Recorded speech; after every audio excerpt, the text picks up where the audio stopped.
How's it going, guys? It's Jedi here, bringing you a different kind of video today. This is something I've been wanting to make ever since I first saw Deadpool and Wolverine on opening night, and figured since this movie has already been out for a week, I can finally get into talking about this.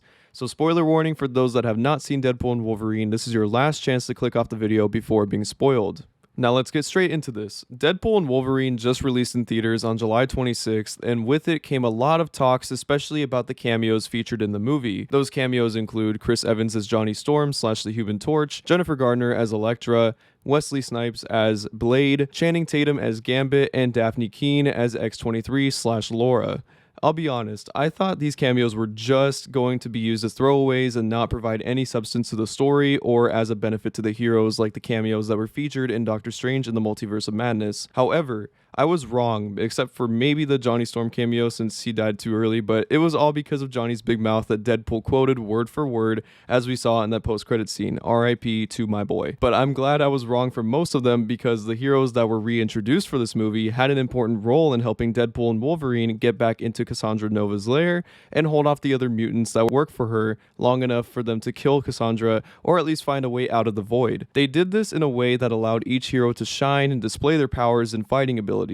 We knew what each of these heroes had up their sleeve, but the most exciting one to see in action was Gambit, because we never had a live-action Gambit in Marvel Studios history, so to see him present alongside other well-known characters was a huge win for the fans, and ended up working out really well, even if it was meant as a joke like pretty much everything in Deadpool movies. Now, if we look back at Multiverse of Madness, that movie provided us with some great cameos too, don't get me wrong. They just were implemented only for the shock factor rather than provide any substance or aid for the heroes. The Illuminati comprised of Captain Carter, Captain Marvel, Black Bolt, Sorcerer Supreme Mordo, Reed Richards / Mr. Fantastic, and Professor Charles Xavier.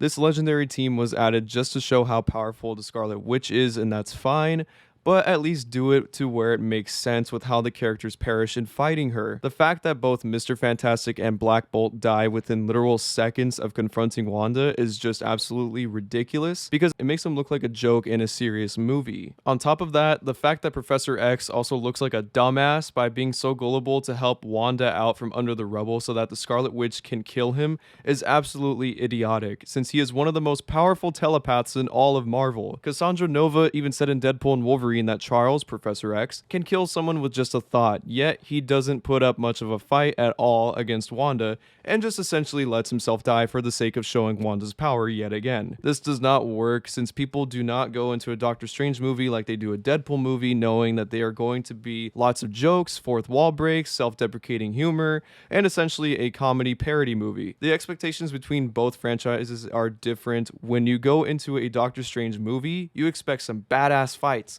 serious plot lines, some quips and jokes here and there to lighten the mood, but having that come second to the overall story and character development. It's kind of like watching Star Wars The Last Jedi. If you've never seen it before and have only seen the prequels and originals, you go in expecting a badass Star Wars film with your classic characters, big fights with a serious and noble story, not some lame-ass, pointless, wannabe comedy parody film that it ended up being. If you want to bring back some iconic characters for cameos, that's fine. I have nothing against that. But if you do it just for the sake of bringing them back for shock factor, then just killing them off like complete idiots and wimps, that is something I'm gonna have a problem with, especially when compared to Deadpool and Wolverine, which is essentially a buddy comedy movie that did cameos better than a primarily serious mainstream MCU movie. If there is anything Marvel and Disney should take away from Deadpool and Wolverine, it is that this is what the fans have been wanting, keeping true to the characters while providing some supporting cameos from well-beloved characters while honoring their legacy according to the tone of the movie.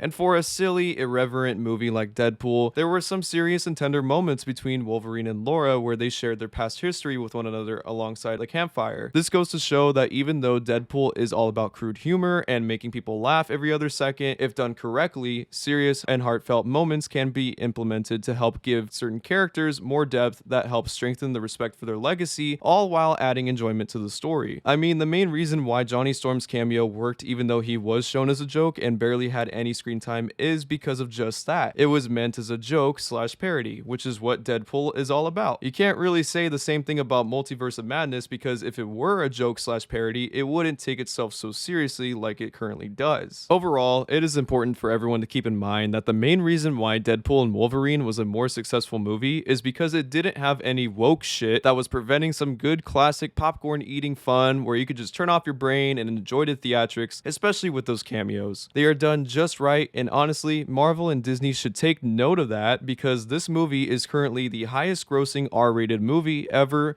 for an opening weekend. So clearly something went right with the fans. Thank you guys so much for watching this video. I know it's a bit different than what I normally post, but if you did enjoy it, then make sure to leave a like and subscribe if you would like to see more Marvel videos on the channel. Thank you guys again, and I'll see you in the next video. The Force will be with you always.